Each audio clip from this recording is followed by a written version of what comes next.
I'm a massive Jeni's ice cream fan. It's like a cult following at this point. I mean, it really does. It's very personal for people. So let's go back to the early days of Jeni's. Like, how did you get in this space? I started to research actually ancient perfuming, and I realized that actually butter fat, the fat that's in milk, is a perfect carrier of scent. What's the most popular flavor at the moment? Probably still the brambleberry crisp, which is totally inspired by my time in the forest foraging with my grandparents. What are some of the top like fiber sources that people should be looking for? I mean, I think eating lots of... Jeni, welcome to the podcast. Hey, it's so great to be here. You drove out for me. I appreciate it. I mean, why not? I'm like, I'm in Columbus. Columbus is like, well, they always say it's within a day's drive of like 60% of the population of North America, which I believe. Wow. But it's only 3 hours from Pittsburgh. It's, 5 or 6 hours from Chicago, Nashville, Detroit's 3 hours away. So I can get to a lot of places really, really pretty quickly in my car. This has to be on Columbus's like tourism board. 60. Totally. Well, it's on the like all the business stuff, like all, it's why so many companies are based in Columbus and logistics and all of that. People don't know. And it was like very much a benefit that I didn't know when I started my ice cream company, because ice cream needs to go 2-day mail, and we can do it from Columbus to everywhere in the United States pretty cheaply. Yeah, compared to like Columbus. If you were on the East Coast or the West Coast doing the same thing, trying to get it across the country. Yeah, and because there's so much new growth and like just economic oxygen in Columbus, it's so new. There's so much newness. No, it's true. And Columbus is interesting because it was never on a navigable waterway. Yeah. I mean, like Pittsburgh and Cleveland, Cincinnati, St. Louis, so many other places were sort of in that sort of industrial era, and their whole downtowns are about that. Ours is really just the seat of government, education, universities, but business has been big in Columbus, and so this is our era in Columbus. That's amazing. And I just drove through your city on the way to taking my son to school, so we crossed paths, and you do a lot of driving, a lot of traveling.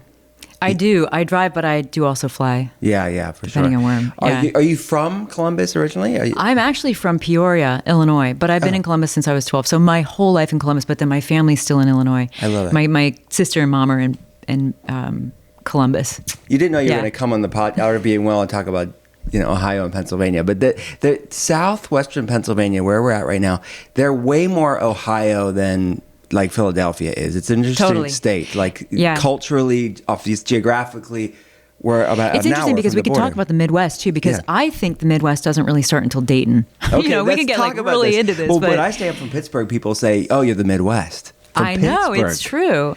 And it's interesting because like Cleveland, I think of actually as the Northeast. So we've got these like regional things going on. Cincinnati, I think of as the American South. Yes. So Ohio is like this sort of crossroads of 3 distinct regions in America. But I don't think of Pittsburgh as the Midwest, but it also isn't the East, really. I've heard Pittsburgh be called the gateway to the Midwest, which I can get that. Yeah, sure, I can get that. Like a transition. There is this transition thing, though, because it's not just fully... People that aren't from here don't understand what we're talking about, but it is culturally interesting to live here. And it's interesting because America is like full of these, and because I travel so much, you do too. Like, I love to help people understand, because when I'm traveling, it's not just like, salesperson in a Holiday Inn at the airport or whatever. Like, I'm into the cities. I'm where the ice cream shops are, or I'm doing a podcast, or I'm doing something. So I get to hang out with and see people who are the movers and shakers and the sort of people doing stuff in their cities, whether it's, Raleigh or Charlotte or Pittsburgh or Columbus or Indianapolis or, St. Paul. I mean, there are so many amazing American cities with amazing human beings doing cool stuff that we will never hear about in this sort of the way that our news culture works. No, it's so true. Our news cycle works, Yeah, absolutely. Do you ever because every time people come in for the podcast, they'll fly in or whatever, or I'm somewhere else, and they are shocked to know that I live in Pittsburgh. You probably get that all the time. Like, why are you in Columbus? People say that all the time. Like, why are you still there?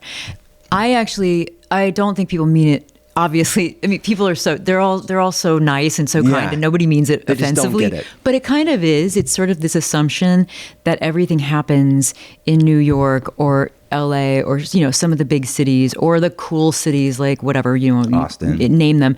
And I actually think for me, I don't know, maybe you feel the same way. I actually like the quiet of my city. And it's not that there aren't amazing things going on there. It's just that I'm used to my city, and I kind of keep to myself really a lot of my city. I do a lot of forest walks, and it's really where my best ideas come from when I am not in a city where I'm bombarded with so much. Yeah. But I like going to those cities too. But when I'm creative, I'm actually like, my creative space is in quiet, in nature. Yeah. We're so similar. It's the same thing. Yeah. It's like people like to go back to their homes to be alone. I get like to go back to my city to be alone. It's true. And like have Isn't that funny? To be. It's like I also feel like I know so many people. I'm at the grocery store. Yeah.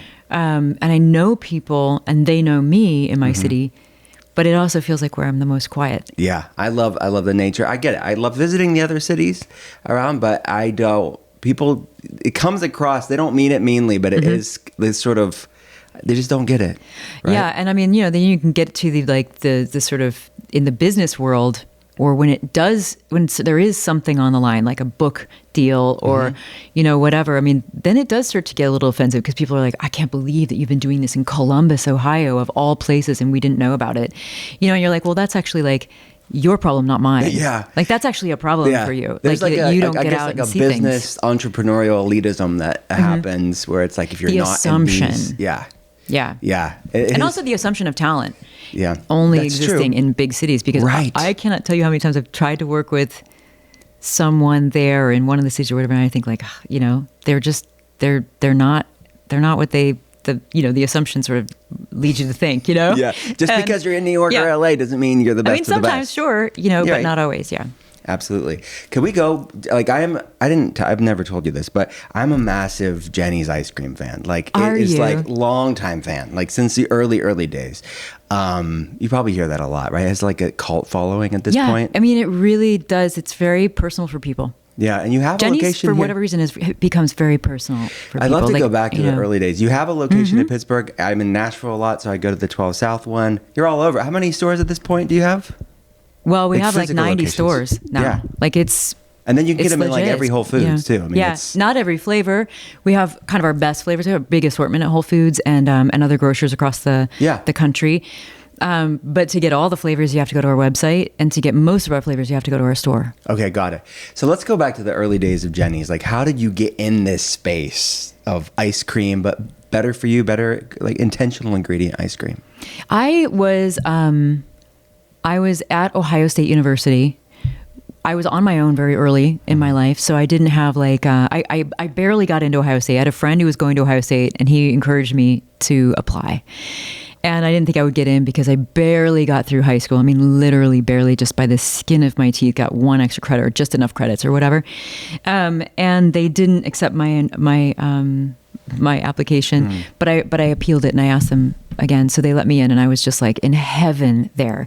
But what is so beautiful about places like Ohio State University, it's a massive university. It's a big, huge place. It's a city unto itself. Is that you can learn anything that you want there.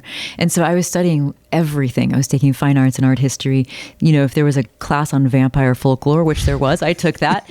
If there was a, graduate level class on the French Revolution or torture, methods of the Middle Ages, I took those classes and I begged those professors to let me in.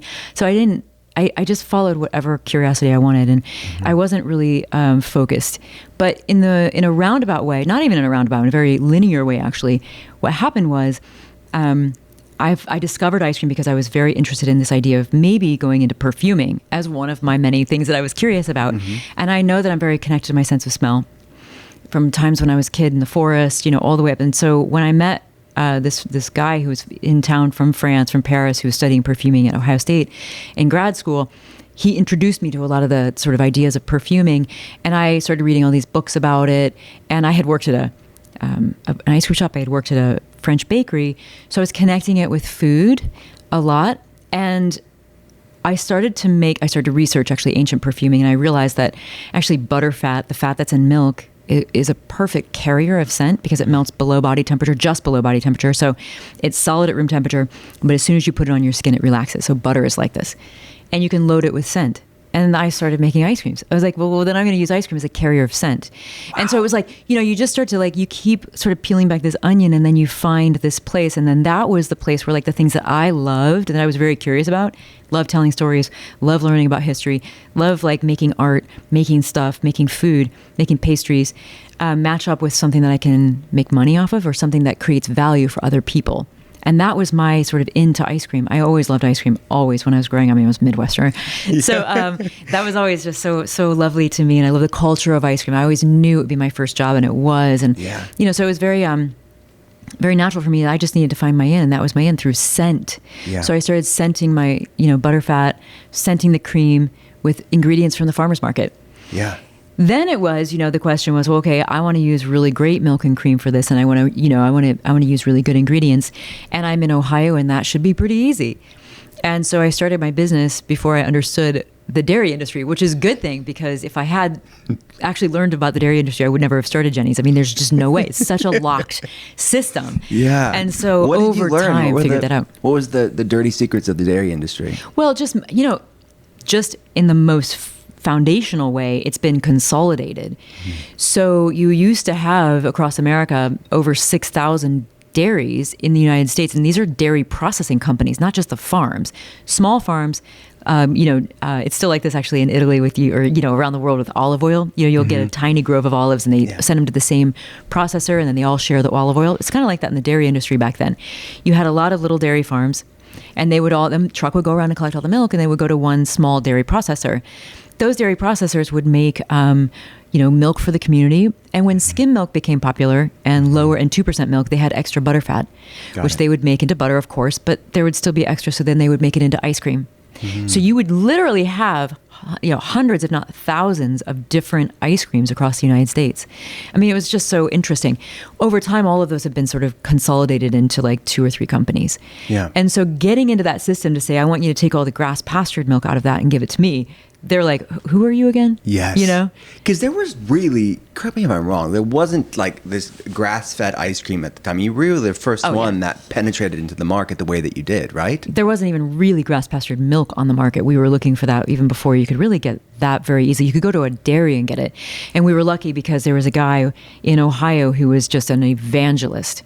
And along the same time that I was coming up, he was building a brand called Snowville, and it's impeccable, beautiful milk. And we started working with him, and that was really cool. Yeah. We don't work with him anymore, but that's because they've moved on to other things, and they don't have the capability for us. But now, because we've created the market, we've created the demand, we can actually work with the 5th generation bigger dairies, still not the huge dairies, that will work with us. What year was it that you began? Like Jeni was out in the world? Well, Jeni's was 2002, but I had a first business that was my sort of prototype, and that was from 1996 to 2000. Okay. And that was just in the farmer's market, just me learning everything, and really just is a prototype, but really everything failed. But that was really the foundation of everything. I learned about community and seasonality and how to do everything. Mm-hmm. And also, importantly, I think, customer preference. So I think a lot of the things that we do at Jeni's wouldn't pass. In fact, I know this is true, would not pass a business school. Like if this was my big project for, to get through business school, I would be laughed out of the classroom. Wow. We were able to do all this stuff just because we did it. We did it, we learned, we adapted, we just kept doing stuff. We had our values, and we just kept trying to figure those out over time. It was big in the early 2000s, I think, mid 2000s, because in the paleo, real food, whole food community, which I was a part of at the time, everyone was talking about Jeni's ice cream then. Oh, that's cool. And now it's the rest of the world, but it was like this sort of niche community of people. Isn't it funny? Because like ice cream can be like a little bit of a health food. I mean, it is, and because it's like if you're using really great ingredients. I mean, we know, and this leads into this conversation. Is how I've always thought too. But like, we know that when you're eating something like Jeni's ice creams, for instance, or something that's just really, really beautiful, well-made pastry, dessert, or whatever, that is okay. That's actually really good, and it's a healthy thing to do because your body knows what you're eating. You're eating something that's well-made, exactly. No emulsifiers, no stabilizers, really good milk, really good cream. Yes, it has sugar in it, but your body understands that too and knows when to shut it off. Yeah. You know what I mean? It's a treat and should be delicious and all the best things, but it's these high quality ingredients. So can you go? You mentioned some of the things that sets Jeni's apart, but like sort of the intentionality of it. I'd love to walk people through it because I'm such a fan of it. Well, interesting. When you make something really with this intention, which is for me, it was really more about how does it like tasting? Like, is it really beautiful to eat? So ice cream is just so beautiful. It's like this beautiful texture. frozen, it's cold, it's like so soft and creamy. I mean, it's like this really sexy thing. And then it like sort of blooms flavor, blooms scent. And when you're really into that experience, like how can we do that the best we possibly can, then you want to use sugars that are very clean. You want to use ingredients that are very clean because nothing can hide in dairy.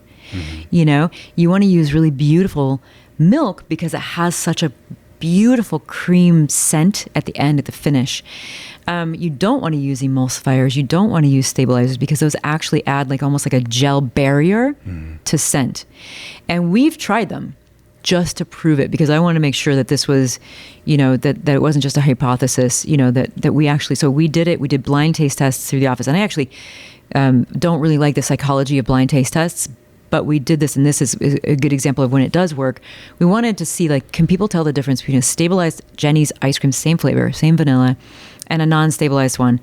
And it was very clear. One of them had this perfect flavor that was just blooming, and the other one, it took longer to bloom. And so that's why we don't use them, because we're like, if you're going to eat ice cream, it should be the most beautiful experience you possibly can have. Yeah. And the dairy differences, what you mentioned, that intentionality at the start, what's been your journey with sourcing the dairy and why quality still matters for you there? It's been decades. I mean, you know, it's been a 3-decade almost thing. So it's just like, it's a constant, you know, when you have, and I always, everything I do goes back to like my values, our values as a company. We always have to know those and be rooted in those because that gives you your mission as a company. So it's never going to be easy. And dairy suppliers can move on, things can happen, things can change very quickly. And we have to understand that we're not Jeni's if we move away from this. So we have a whole team dedicated. I mean, our sourcing team is actually one of the bigger teams in our company. Interesting. Because we are sourcing from many dozens of farms, producers, dairies, you know, whatever it is, to make our ice creams. And, you know, that's not typical. A restaurant or an ice cream company, certainly, but or a bakery or a food processing company, you know, you might have 1 to 5 different companies that you source from. You have a really unique ingredient. Maybe it's, you know, another one, but mostly you can get everything off of one truck. You know, like that's kind of the goal. They make it very efficient. But for us, it's like, you know, we have a cheese, you know, maker in, you know, in Northern Ohio, and then the grower of our strawberries and the grower of our blackberries, and, you know, the people who make our chocolate or the whiskey, and they're all one-off, you know, suppliers or producers. Wow. And so that's really the same in the dairy. We don't work directly with the dairy farmers. We work through a dairy that's a 5th generation dairy that's working through those. So we do have access to the farmers sometimes too, but they, you know, are our source for that, and they're, you know, that's our relationship with them. And if they change, or if they decide they don't want to do this or whatever, then we have to go and figure this out again. And we've been in that situation many times, but, you know, we've never chosen to just move on from it. That's such an important part of who it is, you know, who we are. And even when you see the whole artisanal ice cream trend that came up after us, you know, when I think, I love to like look at, you know, our sort of competition. I mean, it's important to have competition. It makes you better. But I sort of think if you can't make better ice cream than Jeni's now, it's still not better. You know what I mean? And if we're still at the top of that game in terms of our sourcing, how we know how to manipulate these ingredients without using stabilizers, emulsifiers, corn syrup, and that stuff, then we're still at the top of that game. Did you set out knowing, I mean, it seems to be like it was so much like, no, just quality and this is who you are, but you disrupted an industry in effect. Now there is like this, you started a massive trend over the years, but this high quality ingredients, better for you ingredients, grass-fed dairy. Do you look back and like, wow, I started that?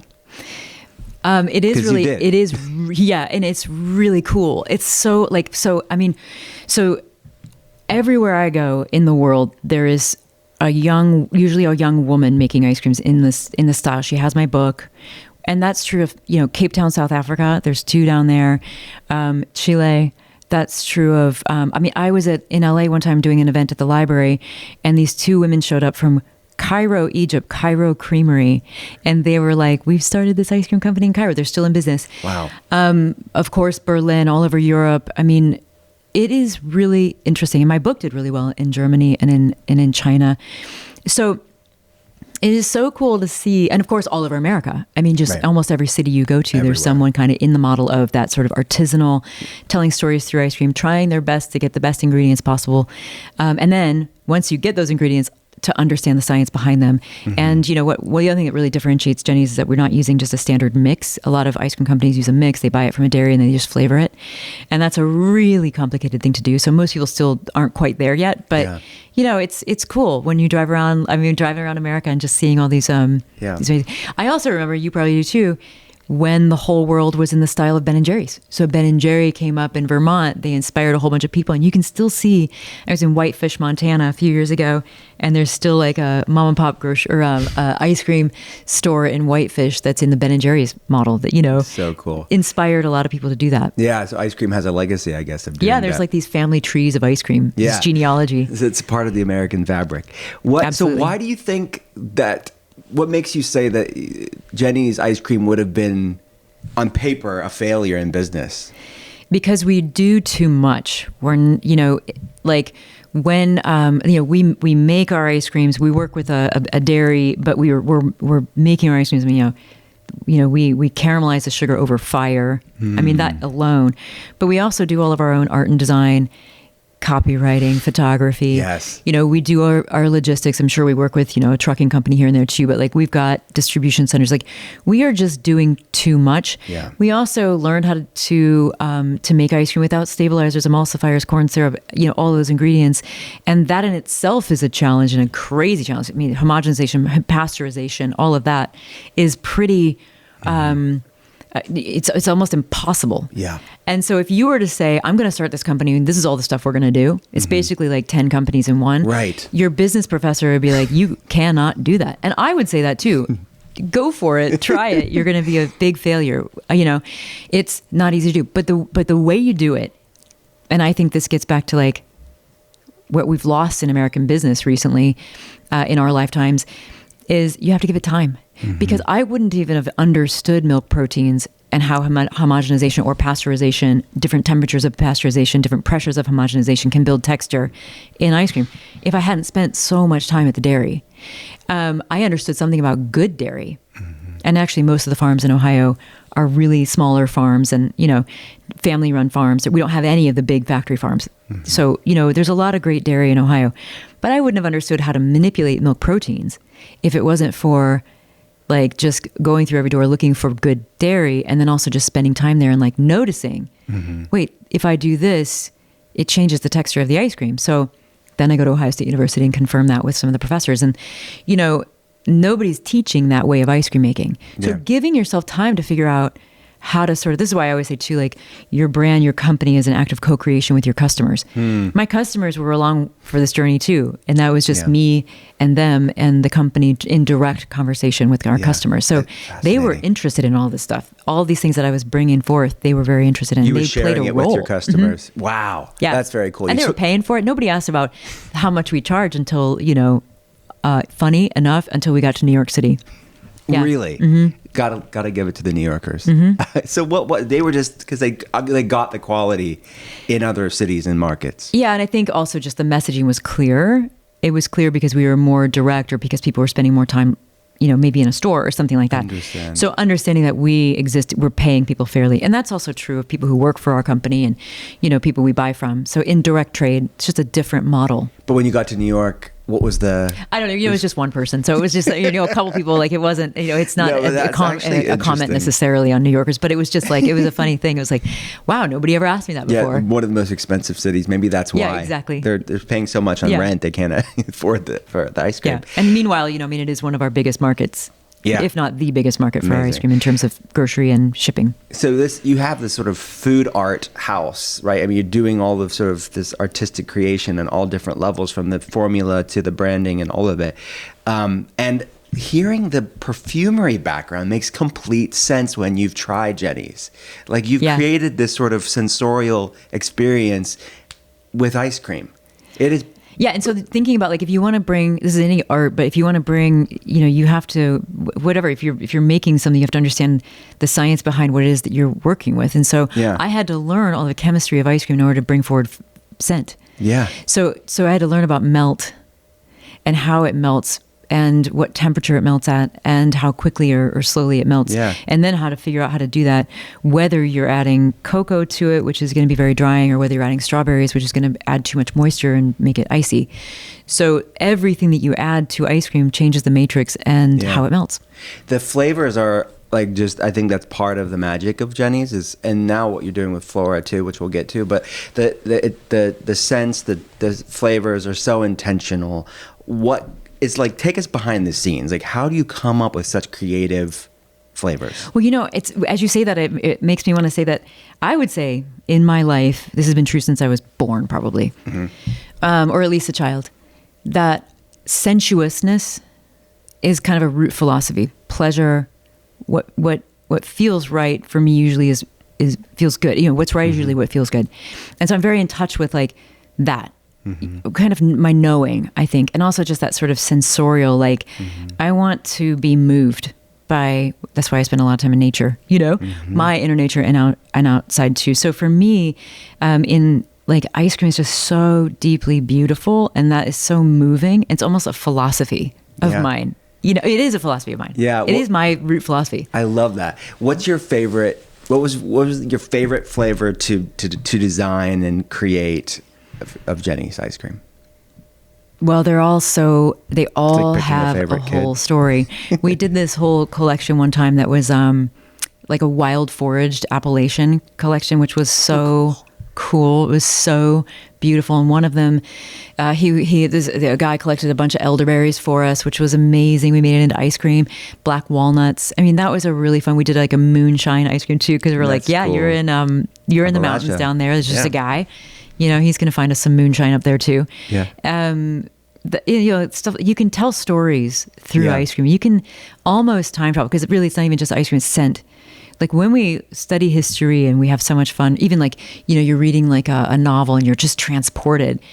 For me, so much of that is scent. And so I like to figure out what something would smell like. So if it's history, Marie Antoinette's court or whatever it is, the pirate ship or whatever. Maybe that's not such a great sense experience. I don't know, Like what is the scent in the background and how can I bring that to life? What are they eating? What tea are they making behind the counter over there that's going to impart a scent into the air? Like, it's so beautiful. And so for me, it's like transportive when you can like have a story that you can sort of build out even through scent. What's the most popular flavor at the moment for people, like the average? It's probably still the Brambleberry Crisp, which is totally inspired by my time in the forest foraging with my grandparents. We had a big forest land, and we had honeybees and maple trees that we tapped every year for maple syrup. We had many gardens, and it was just a beautiful Eden, honestly, to grow up in. I was there almost every other weekend, and we always had our own honey. We always foraged for berries, and then we would freeze them and have them. Actually, we would just eat them out of the freezer all year long. In little, bags. We'd just take them out of the freezer and eat them frozen. And she would make Brambleberry Crisp. She would just, all the berries from the forest, she would just mix together and make into a crisp. And we would eat it with vanilla ice cream. That's so cool. And that's probably still our most popular. Okay. And was there any, like during the creation of a flavor, was there anyone that you thought was going to be great and failed and didn't make the cut? Well, there are so many of those. One of my favorite ones actually was, we did this really actually beautiful collection of like kind of ancient ice creams, sort of ancient flavors in a way, or like just heavy flavors in a way, like flavors of gravity or something, time, and one of them was a cumin honey butterscotch. So we made this honey butterscotch with this cumin and cake and this like honey cake, and it was so beautiful. And I tasted it and I was like, it's like almost like it's got that sort of addictive, like you have to go back for another bite. People didn't like that one in the collection. I was really shocked because it was so delicious. And I think there was something about cumin that they just didn't want to try it. But also they really loved this other one that was in that same collection, which was a cedarwood vanilla. So I thought cedarwood, nobody's going to eat cedarwood, but it's also really beautiful flavor, and a perfume that I make for myself all the time, or like a body oil that I mix for myself. But they loved that flavor. So, you kind of never know. You never know what's going to strike. Everything bagel was one of those flavors. We made this flavor just to have fun during COVID. Everybody was making everything bagels at home. So we were like, let's make this flavor into ice cream. We had made like an everything bagel, like streusel to put on ice cream one time. And it was really good. So we decided to put that in ice cream. And when we did, the first batch that we made was really heavy in garlic and onion, as they are. Yeah. And all of the other things too, but it was really coming out. But we loved it. I mean, we were dancing. We were eating it, and it was just ridiculous. It was like cream cheese with this like everything bagel streusel that we make.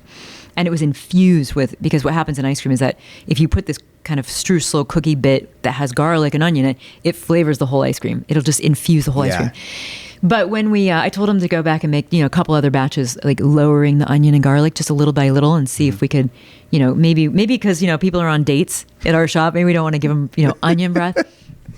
But so when they came back with those flavors reduced, it didn't make us dance. Like it didn't have that, so we went with the full garlic onion version, and it sold out in like 3 hours. Wow. And then people were going crazy for it. It was like on the Tonight Show or whatever, it was, it was just like, it made the news. Yeah. And so then we had to do it again, and it was great. That's so cool. It sounds like the answer is yes, but like your origins of researching and studying the history of perfumery, like, would you ever like do a perfume line of the sort of creative like space that you love? Well, in a way, I have. Really, that's in a way what Jeni's is. I mean, right. You have to think about perfume. When people hear the word perfume, we think of perfumes. We think of, which most perfumes now, I mean, like overwhelmingly most are synthetics. And they're going to stick on you for a long time, and they're very heavy or very sticky flavors, or scents. I only use natural ingredients. That's true also of my perfumes that I like to mix for myself or wear of other people's. And so you have to think of it like everything has a scent. Our world is already perfumed, and it can be really, really beautiful. I mean, I love the scent of the forest in not just every season, but literally every day it changes. Yeah. If you're out there like you, I know you are. And so we live in this beautifully fragrant world. And so can we bring those forward in ice creams? And we've made things like a rose, vanilla, pink peppercorn. I think actually like Stella McCartney, one of her perfumes, I think it was her, but in the early 2000s, that was like those were like the notes of her perfume, actual perfume.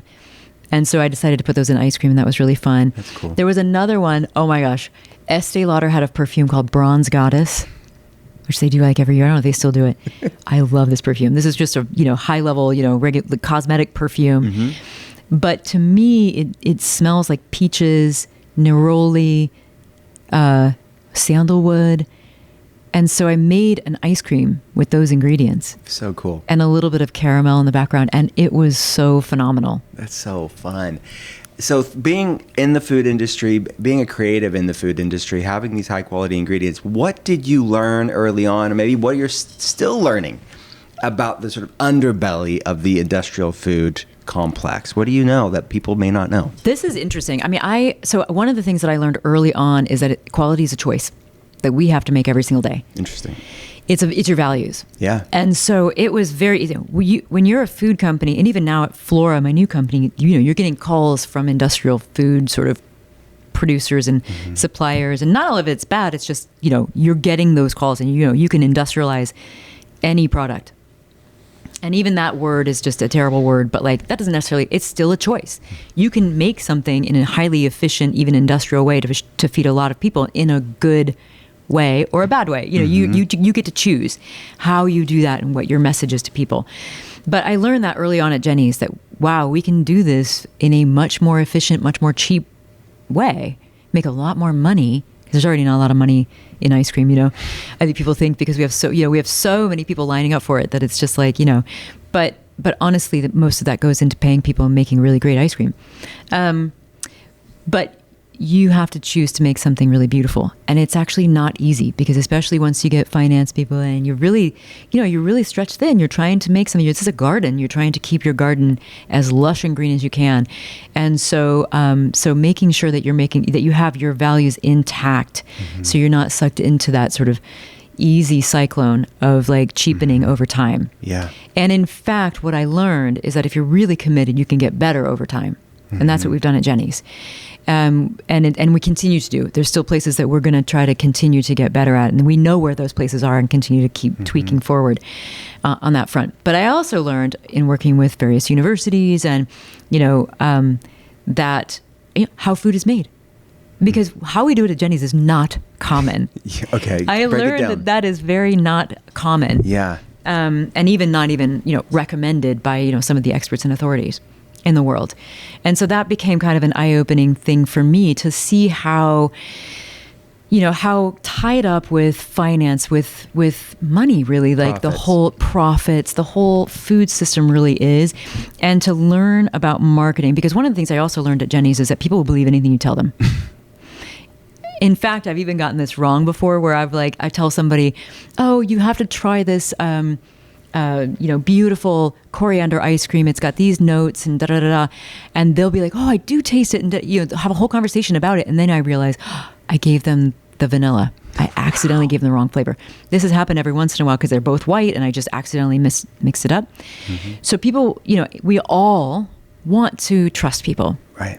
So as a food company, as marketers, I think a lot of that is, we're playing on that trust. Mm-hmm. We're trading on that trust. And so I always think, don't ever trust probably anybody making money off what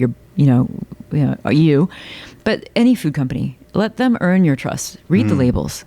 Ask what's behind what they're doing. If they're trying to sell you something, especially if they put health on it, do not trust that.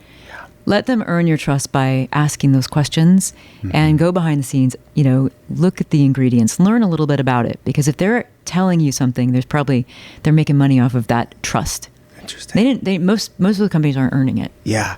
How, as a more conscious consumer, an informed consumer, how do they become more label literate or to vet companies? Can how are you doing on ChatGPT? Because I feel like that has been a tool for this. I don't use it enough, and I need to get better at it because I'm kind of slow to the game, but I know it can be helpful. There are two places that I go, or chat or those kinds of tools are really good because you can, it's like a therapist. It'll help you break down. You can take a picture of an ingredient label and ask it, and it will tell you your goals. I don't want to eat ultra processed foods. Tell me about this. Tell me about the claims of this product. Do I actually need this much? Whatever it is. And then the other thing I think is really interesting is there's, I think it's still in beta, but everybody has access to it, which is Stanford Storm. They have a research site, if it's still up, and I've been using it fairly recently, where you can ask it a question and it will go mine the research that's already out there and write you a little paper about it. Mm-hmm. So if you are curious about protein, for instance, and really like how much protein we actually need, if we're over proteinated or whatever, you can go and just make your own paper, and it's written in more plain English than some of the science papers that are out there.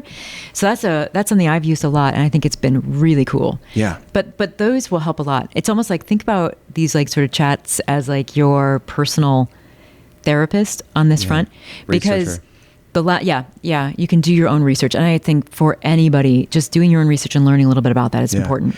Are you ever concerned, and maybe this is like, again, this old dinosaur that lives in the woods, that's like the bias of AI? Like, are they censoring data to make it bent towards certain industries, or are you not worried about that? I think they've, sure, probably. Yeah. I think right now it's not the food industry. I think that's interesting. I think we could, and then also the other thing about food is that there is so much research out there that meets international consensus science, especially things like protein and fiber. Some of the main things that were being sold, especially protein really exploded everywhere, and so there's a lot of when something's like that, it's good to kind of poke around a little bit. I think you can find a lot of information out there, and it's just going to cite consensus science. You can ask it to all the citations. Tell me where you got that information, so and it will point directly what you're getting. Yeah, absolutely. And one's like Perplexity. Like, not here. I'm like so interested in this era that we live in. I don't necessarily approve of all of this at all, but I'm very much poking around, and I think it's been a great tool in some way, in so many ways. But it'll give you all the citations of everywhere it got the information. It's wild. My literary agent just is emailing me a lot lately about these different lawsuits that are coming out, because like the amount of, like, from a book, you've written a book too, like, and all our information's being used in sort of library of knowledge for AI. What do you think of that? I think this is weird. So I just had this this sort of thing with the New York Times in my recipe, and what he told me was that's just not how information works now. Like, it's all out there, and I don't think that's right. I think too, we get into this place where we lose context. So right now I hear a lot of people saying things like history is not important. History couldn't be more important. We've only written about, and we didn't do it correctly anyway, because we did it from a certain perspective. Yeah. We've only written about and uncovered, 1 or 2% of human history. We have a lot to learn about humans still. And the reason that's important, and then what we already know is what's powering AI, it's important because we believe who we can be and who we're allowed to be based on who we've been in the past, for whatever reason. It's just the way it is. So good. And so the idea of the person who controls the past controls the present, and the person who controls the present is controlling the future. Wow. Wise words. Okay, so I need to know, how the heck did you have time building all your building to then jump into the world of the microbiome and the world of fiber? How did you, to build Flora, how do you have the same hours in the day that everybody else does? Well, and I was able to step back from Jeni's during COVID. Okay. I kind of realized that they're doing great, like without me. That's amazing. And so you and built actually, a strong team. And probably the truth is they've been a strong team for a while. And so so that was great. So I was able to step back, which is actually great for the team, really, really hard for me. Because that was like my entire life. Imagine 25 plus years of your entire life has been like, that's all I thought about. All day long was like ice cream. Everything I saw, and to this day even, goes through the lens of scent and flavor and, story in that way. But one thing that happened during COVID was I realized I had given too much to this company. And I had such an incredible time. It was never easy, but it was always so much fun. It's like this great adventure. And I found that I was just in a very broken place, which is weird because you think, I don't wish that on anybody, but I also say, like, go find your adventure, go find your passion, and just use it all. Give it, sure, you'll probably end up in a place like where I ended up, which was a very sort of difficult, broken place. And I had to figure out how to get myself healthy. I realized too that I had probably never been healthy in my entire life. When I was a kid, yeah. But also when I was a kid, I had a lot of surgeries, stomach surgeries, a lot of things that also impacted my health. And so I had never really been in a place of health. And what happened was I didn't even know that. I was in a place where I was struggling to figure out who I am outside of this company. I was completely upside down. And the only thing I knew to do was go to the forest. And I was going out for like the whole day. I'd be like 10 miles walking just kind of aimlessly, sitting, thinking, being nobody, just letting go. And then I was eating a lot of fruit, and that was just, I don't know, for some reason I was drawn to it. And this is just true story. I was eating so many blueberries, I thought I had a problem.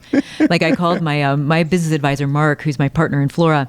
Now, he was my business advisor and coach and Jeni's, and really my right-hand person.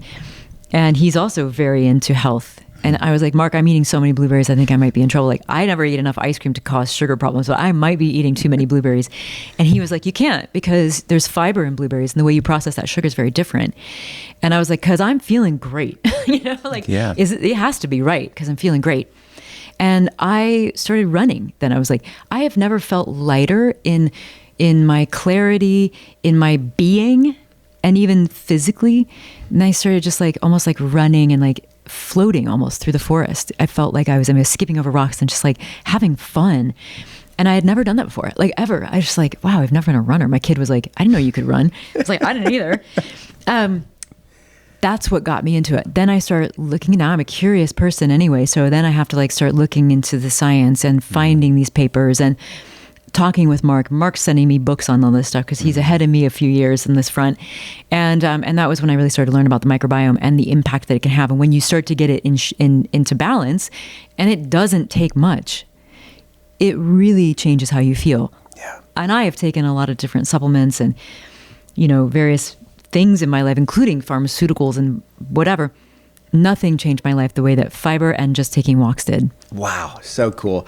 So even just the mental, emotional side of it, and the gut-brain axis, and the connection of that, of you detaching, like finding your identity. So what did that, seems like the forest healed you, the fiber healed you in a very literal way of regulating that gut-brain axis. What other tools did you have to sort of rediscover this new chapter of your life beyond the ice cream? I mean, I would just say for me, one of the most important things for me was to get to a full breaking point, of full surrender, which is not an easy place to get to. No.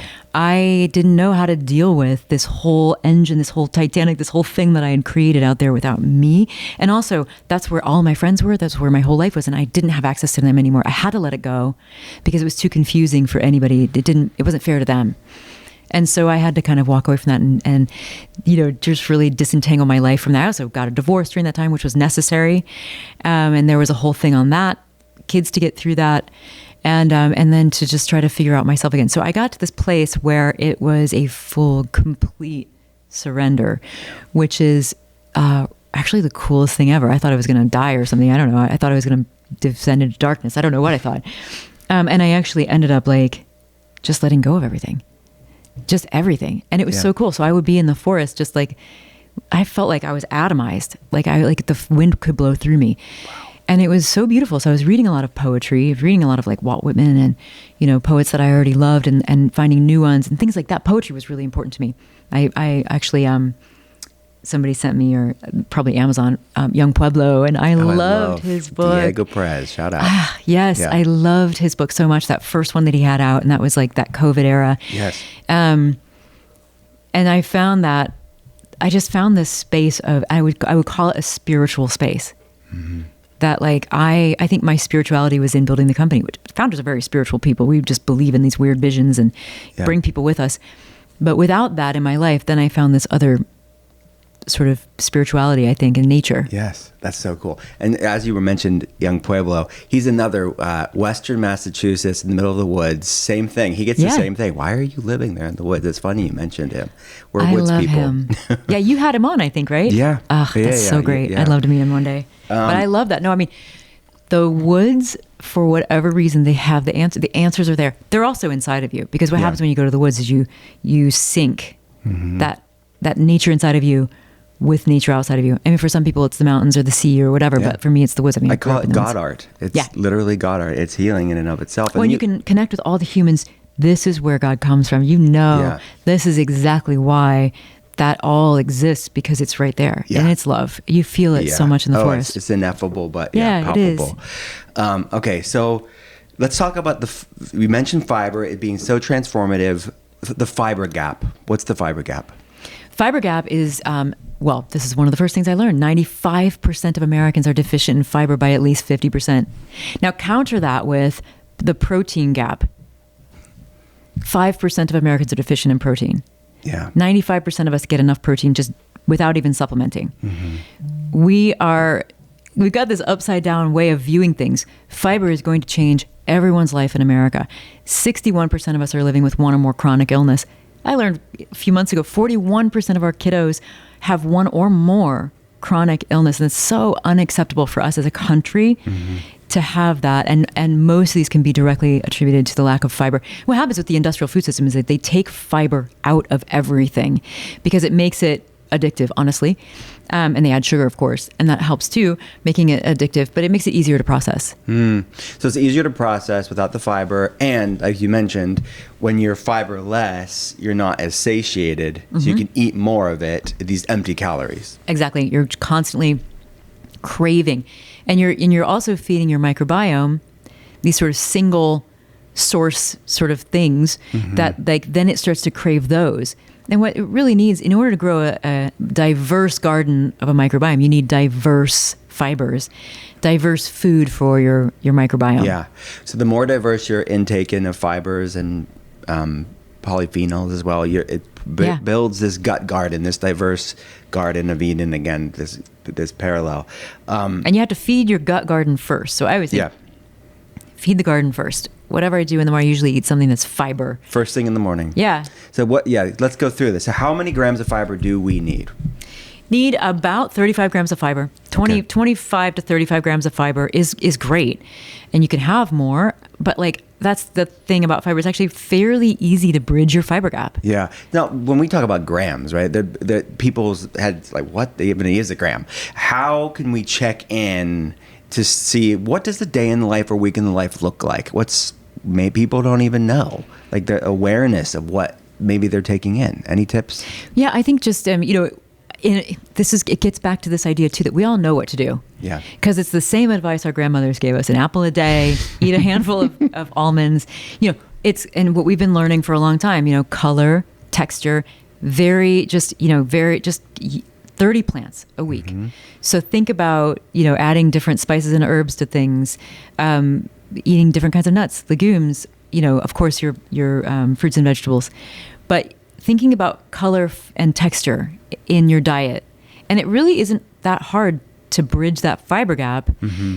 I will say, not everybody can take the time and process fruits and vegetables every single day. And I mean, even me, like I'm traveling and all of that. So, while it's not that hard to do, that's why Flora exists. So we always say, get your fiber, but when you can't, that's what we're here to do. I mean, we really created the Flora bar because it's not that hard to bridge your fiber gap if you've got that time and you can go and shop and whatever.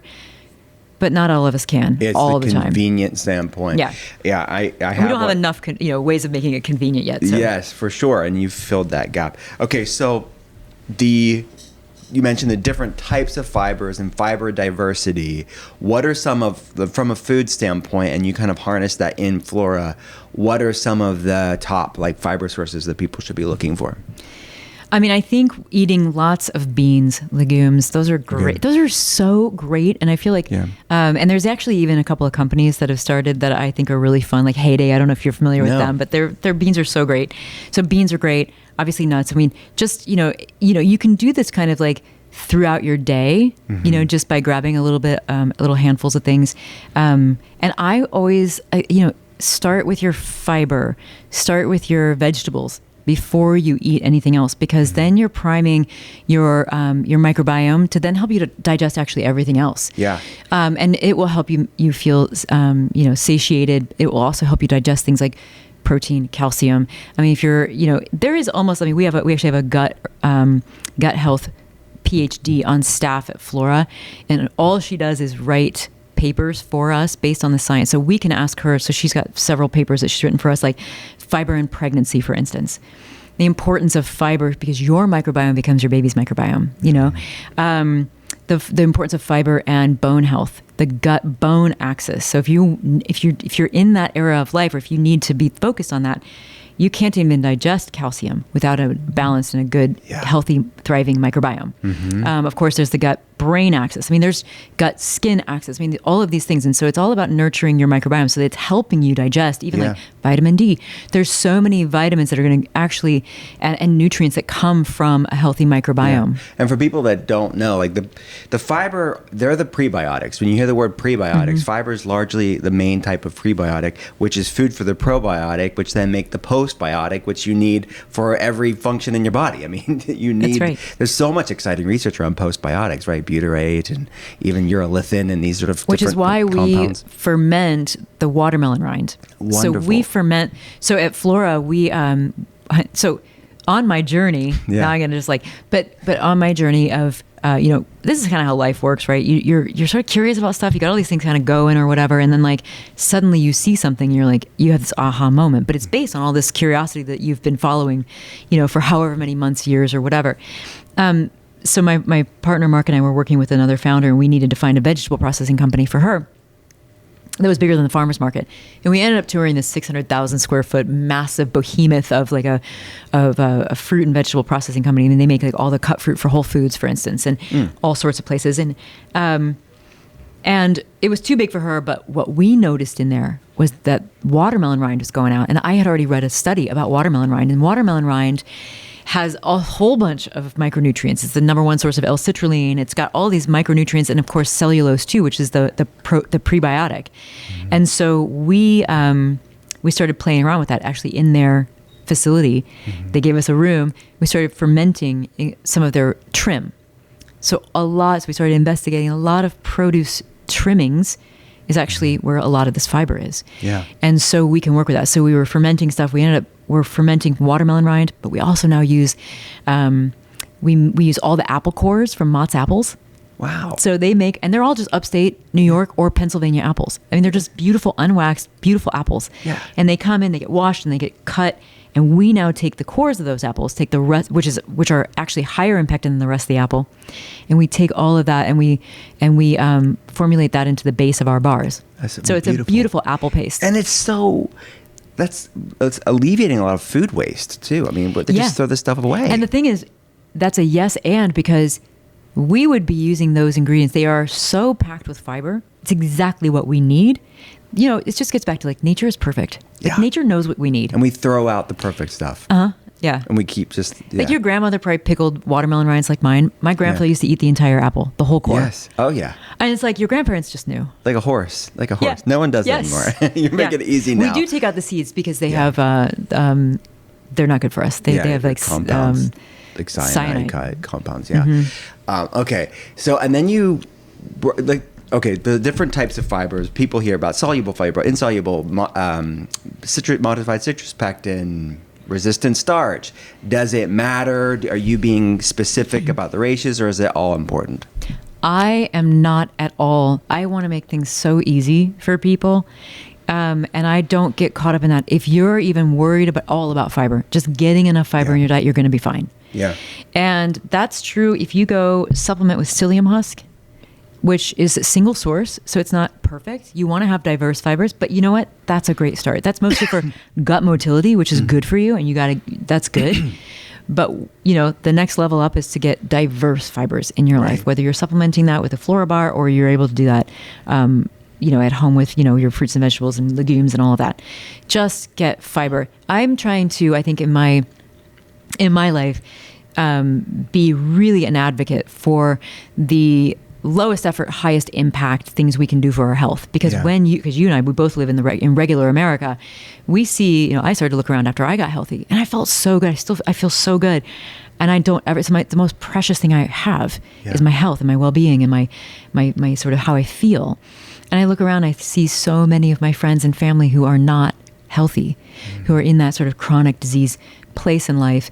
And I just feel like we need to not be talking about the wellness machine or make it seem like it's complicated, but actually uncomplicate it for people, because it is your birthright. It is like this idea of flourishing is something that we deserve. Amen. Every human being, every child. Yeah. Do you feel like the food industry and the wellness industry, health industry is moving in the right direction or the wrong direction since you've been in it for so long? I do not like most of the wellness industry. I feel like it overcomplicates. I think it's actually great for people who are nerds about it, and that's great. And we all sort of like most people follow people who follow that. You know what I mean? It's like it trickles out. But what happens is you get for instance, like in the bodybuilder world, it's like bodybuilders are a very specific kind of human, but then you get the sort of first circle out from them and they follow that sort of optimization and stuff. But then you start to get regular people and we don't need any of that stuff. We don't want to, because bodybuilders actually, their average life expectancy is like 47, right? We don't need to be doing that, most of us. So I feel like we need to upset some things for regular people, which is exactly where I came from into the well-being world. And that's what I want to make sure that people understand, that this is not something that you have to overcomplicate. You can do 2 or 3 very, very simple things in your life and make a massive impact. Fiber, walking, water. Nature. Don't eat over-processed foods that have a lot of sugar in it. Try to get into nature. And really, if you just start with fiber and walking like I did, 15 minutes of walking, and just eating a little more fiber, you're going to feel so much better in a couple of weeks. Yeah. And it's like a noticeable difference. And then that keeps you craving it. Yeah. Then your body just starts to ask for it. Yeah. So your intuition is louder, more clearly. You brought all the delicious flavors into Flora. I saw the brambleberries. Oh yeah. Brambleberries back in Flora. Oh yeah. Well, we ran out, which is so funny. We do our very best not to run out. We have a lot of production capacity. And never in my life did I think we would run out of Flora bars, but people are really running on them. It's very cool. Yeah. It's really cool. You're making America poop again. I mean, exactly. Hey, so many people happy. 2 to 3 snakes a day. That's what I say. Okay. As far as the Bristol chart, frequency formation, so many people. I mean, we're talking about, you mentioned like the gut bone axis, pregnancy, all the gut brain axis. There's far-reaching benefits to what we're talking about here. But it could be as simple as just constipation, which isn't as simple. Yep. It's a problem for a lot of people. People are backed up. And especially because a lot of the medications that we're getting from, I mean, we don't need to go into pharmaceuticals. We can have a conversation about that. But a lot of those medicines also cause constipation. And like it's like we're band-aiding so many things, but no, it's really true. And that can really change your life. Honestly, the Bristol chart is a great place to go to. Google the Bristol chart, guys, if you don't know what it is. You can tell a lot about your health just by your poop. It's a check engine light, a proverbial check engine light. Well, Mark, my business partner, Mark, his wife Inez is a Latvian nurse. Okay. And so she is wonderful, but she is always talking about that. It's great. It is, yeah. Yeah. We talk about poop pretty much every podcast, so yeah. I mean, it's like normal. It's a wonderful, predictor of your health. It is. My friend, I could talk to you forever, but before we go, the podcast is called The Art of Being Well. At the end, we have your Art of Being Well. First question is, what is the worst tasting healthy food that you eat? Kind of tastes gross, but you do it for the health benefits. Worst tasting healthy food? Maybe you don't have any. Some people, that's not me. I already told you my philosophy is about sensuousness and pleasure. Okay, then maybe it's nothing. I will tell you, I'm not going to eat something that tastes really, really bad. I love it. I'm just not going to do that. This is your philosophy, and it makes sense. Yeah. So that's okay. Do you take supplements? And if so, what are maybe 2 lesser known supplements that people should know about? Gosh, I don't take a handful of supplements, but I do take magnesium. Because I feel like it does help me sleep. It helps me feel better. I do think it does. Any specific type of magnesium, or whichever one you recommend. I have a nutritionist, and she's great, and she tells me which one to do, whatever the one is. Yeah. It's a big pill, and I don't like to take pills. I don't like to take big pills, but I take that at night because I also take progesterone at night. So those are easy ones for me to take at night. Other than that, I will sometimes take iron because I'll get low on iron. But really, I don't take a lot of. I don't really take supplements. Okay, that's good. Food is first. It really is. I am very aware of what I eat without being restrictive. I don't like that either. Good. For being flexible. Okay, I am too. Mm-hmm. The next question is: what's somewhere you haven't traveled to that's on your bucket list? Oh, Iceland. Oh, cool. I flew in the other day there's new direct flights from Pittsburgh to Iceland, which I'm excited about. There's not a lot of direct flights. Directly from Pittsburgh to Iceland? Yeah. That's cool. I know there's a flight upstate. Yeah. That'll go direct to. I don't know what airline it is, cool. but come over here, we'll fly to Iceland. I definitely will. No, I'm excited to go to Iceland. There is something very, that connection to nature. It's so beautiful there. And I think wellness, well-being, true well-being, which is community, connection to nature, connection to your body, your intuition. I think there's a lot of that there. Yeah, for sure. History. So much Viking history. Oh yeah, that's in my ancestry. So I love it. Because I can tell. This is a good segue for the next question. Do you know what Enneagram you are? It's like a personality, 1 to 9 numbers. I do, and I forget. It's so funny. I actually asked my chat.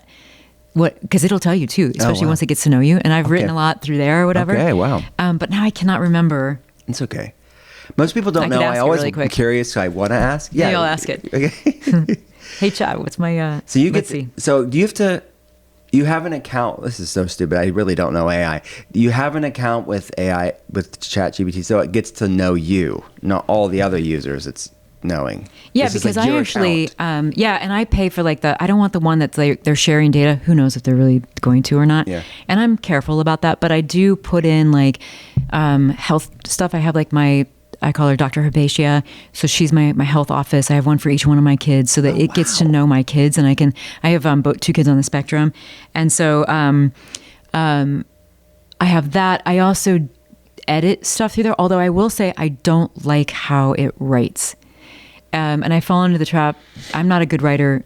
I'm an emotional writer, but I I'm curious how it helps me with writing. So I actually have asked it to help me learn how to be a writer, and it's been good at that. So it's listening to me. Yeah. So I do think it knows. Yeah. So it's saying, since I know your story, I can tell you a couple of things, a couple of types you might realize. Type 3, the achiever. Type 4, individualist, romantic, definitely, and type 7, the enthusiast. Okay, I would say you're. If I don't know you that well, but getting to know you, I would say a 4. You would be an Enneagram 4-5 or 5-4. 4-5 is the one where I know that because those are the ones that I'm like, I think you're one of me. No, it's true. I know it because I did the whole test, and it was a 4-5, and that was what first came to my mind. I was like, I think I'm a 4-5, but then I wanted to put it through there and see. Well, you could take the official what's test. your I'm a sun sign 5-4 too? Oh, I'm a Libra. Same. What? Oh my God. But so what's your birthday? Twins, October 5th. Okay, September 29th. So pretty close, actually. Yeah. So I, Libra, and then Scorpio moon. So I was born under a Scorpio new moon, which I always feel like is definitely me. Libra, sort of like justice, beauty, sort of whatever. And then and then there's like sort of dark energy, but like moving toward the light. Yeah. I definitely feel that. I love that. That's so and then cool. There's Cancer is the rising. Okay, I don't know I have to look it up. I've had guests on the that. podcast give it to me, but I know I'm a Libra. You know, it's funny because it's like I feel like, is that really, you know? And then I like read other people's and I'm like, well, that's definitely not me. Like mine is like me. That's so cool. I don't know. You know, it's funny. That's so cool. Where's someone you have been to in the world? Where's somewhere you have been to that should be on other people's bucket list? Let's see. I feel like I want to get this right. Well, I mean, let's see. Oh, what have I done recently? The Dolomites in Austria are so incredible. They're so incredible. But I was also going to say, like, I got the opportunity to go to Santiago, Chile, and actually south of Santiago, not as far as Patagonia, but oh my gosh, that would be amazing. That's on my bucket list. But that's it's an incredible area of the world. And Santiago is just it's a really neat city. Yeah. And not one that Americans really go to very often. Mm-mm. No, not at all. What is a book you've read? It could be fiction, nonfiction, that people should add to their book list. Oh, I have so many. Okay, I think one that really changed me and really set me off on a trail was The Immortality Key. Did you read that? So good. I listened to the audiobook. Love him. Yeah. Yeah. I mean, so for people that don't know, like, what's the thesis of it? It helps you understand where we all kind of came from. Yeah. So the Kukion, it's like the so it's like the idea that that humans back 24,000 years, they've got evidence of this, were working with psychedelics. The guy who wrote the book, by the way, who has never done psychedelics, so he's not like advocating this. He's a researcher. Yeah.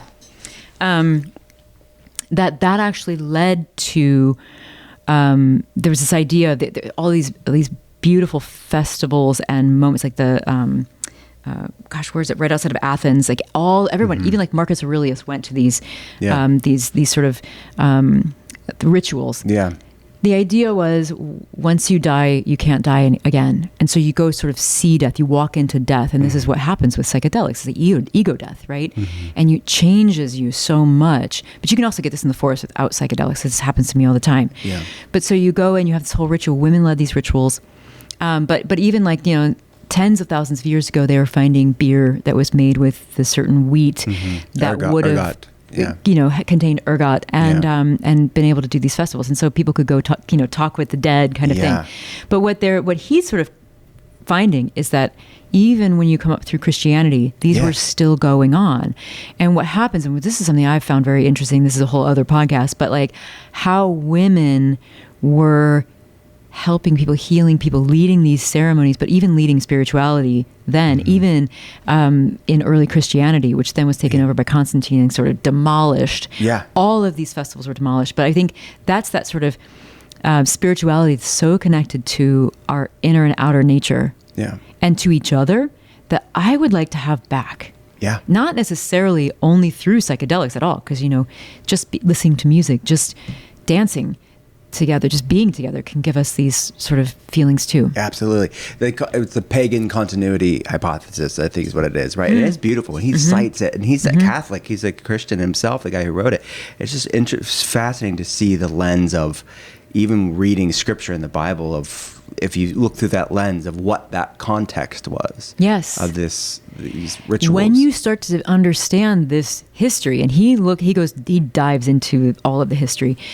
When you start to really understand this history, it starts to make you question all of the foundations of Western culture. Right. Because Paul in the New Testament talks about being caught up in the third heaven, and all these are like phrases that were used within these rituals. There's so much. I've been going book. deep. Then I've started to read about goddess culture, or goddess worship. I've started to read all of these books, even like about Mary Magdalene and some of the early Christians. She was Jesus' most favorite apostle, and she is wonderful. Her gospels are wonderful, and they were completely destroyed by Constantine. So it's really, when you start to kind of uncover all this stuff, then you realize why we're such a control culture. Why we're so afraid of women, and our nature, honestly, curiosity. And what would happen if maybe we could soften that a little bit. Yes, I love it. This has been a blessing of a conversation. Cool. Jeni, where do From people go? From one Libra to another. Yeah, I love it. One Enneagram 5 to another. Yeah, exactly. 4-5, 5-4. Where do people go to learn about all the things Flora and all the other things you have going on? Well, you can go to flora.com. We spell it with a U, so like flourish. And actually, I was in Pompeii a couple summers ago, and I saw the mural of Flora, speaking of all this ancient stuff. Cool. And that's how we named the company. But we added the U to be like flourishing. And so flora.com. And you can find me just at Jeni on Instagram, always causing trouble over there. I feel like. I love it. Jeni, thanks for coming on. Thank you so much for inviting me. It's so wonderful.